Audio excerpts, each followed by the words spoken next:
guys, welcome back to my channel.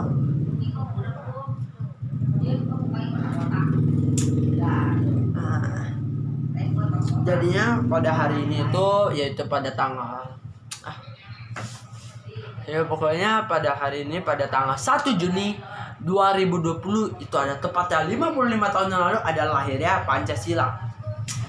Jadi kita hari mau ngebahas tentang lahirnya Pancasila.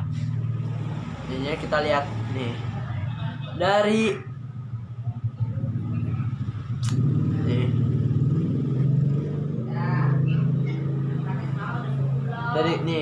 kejarmimpi.id.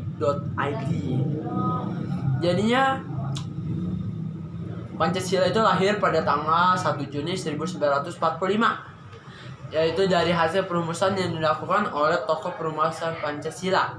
Ya, ada 5 tokoh perumusan Pancasila. Yang pertama yang pastinya Insinyur Soekarno. Yang kedua pasti wakilnya yaitu Muhammad Hatta. Nih, yang ketiga adalah Supomo. Oke. Yang keempat itu adalah Muhammad Yamin. Yang kelima adalah Ki Haji Abdul Wahid Hasyim. Nah, kita balik lagi. Jadi Pancasila itu hadir di tengah kita semua sebagai pemersatu pandangan hidup masyarakat Indonesia yang bertujuan untuk menjaga dinamika di dalam masyarakat. Oke, next kita bisa mengenal pandangan hidup sebagai ideologi. Ideologi dari Kamus Besar Bahasa Indonesia. Nah, kita cari dulu ya. Nah, jadinya ideologi itu adalah suatu kumpulan dari konsep bersistem yang dijadikan asas atau dasar pendapat atau kejadian yang memberikan arah dan tujuan untuk kelangsungan hidup manusia, atau bisa dibilang sebagai dasar negara. Pancasila adalah ideologi dasar, jadi kayak dasar negara bagi negara itu kan, bagi negara Indonesia yang membentuk Indonesia menjadi negara yang memiliki konstitusi dan sukses kejar mimpi diakui banyak negara. Nah, jadinya isi Pancasila itu ada 5. Masih ingat? Yang pertama, ketuhanan yang Maha Esa. Kedua, kemanusiaan yang adil dan beradab. 3, persatuan Indonesia. 4, kerakyatan yang dipimpin oleh hikmat kebijaksanaan dalam permusyawaratan perwakilan. Dan 5, keadilan sosial bagi seluruh rakyat Indonesia. Nah, dari kelima itu jadi kita harus benar-benar menerapkan nih benar-benar di masyarakat untuk terus dapat mempertahankan Pancasila.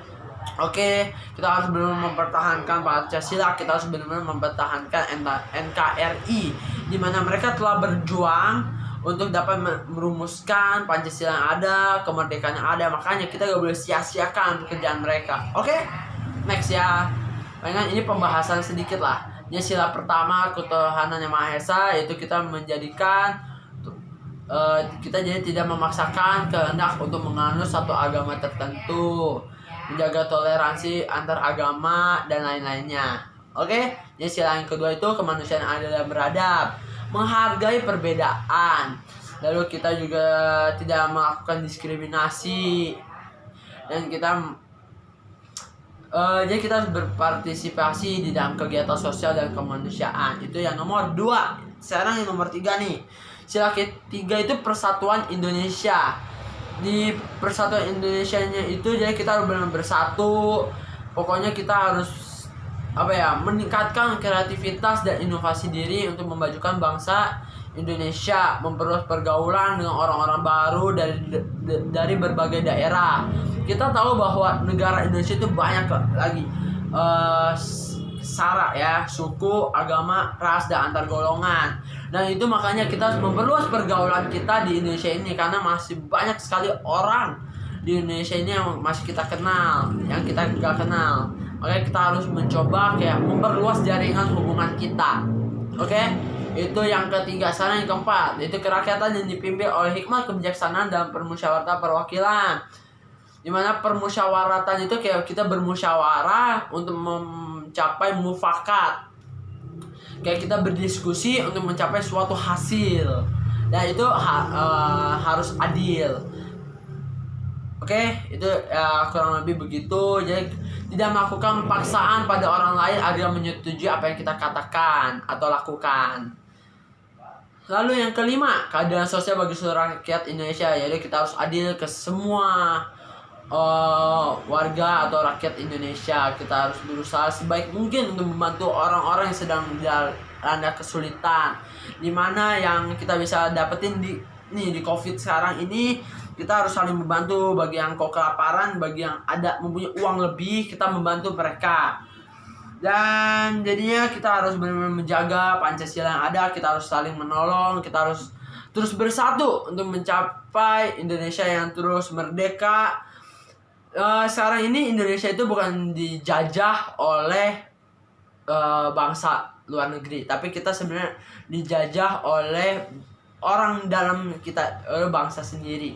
Karena banyak sekali yang ingin menjatuhkan Indonesia, banyak sekali yang ingin mencerai-beraikan Indonesia. Nah, jadinya kita harus terus bersama-sama bersatu untuk mencapai Indonesia yang terus satu, terus merdeka. Okay guys, thank you for watching. Don't forget to like, subscribe, and comment. Thank you guys.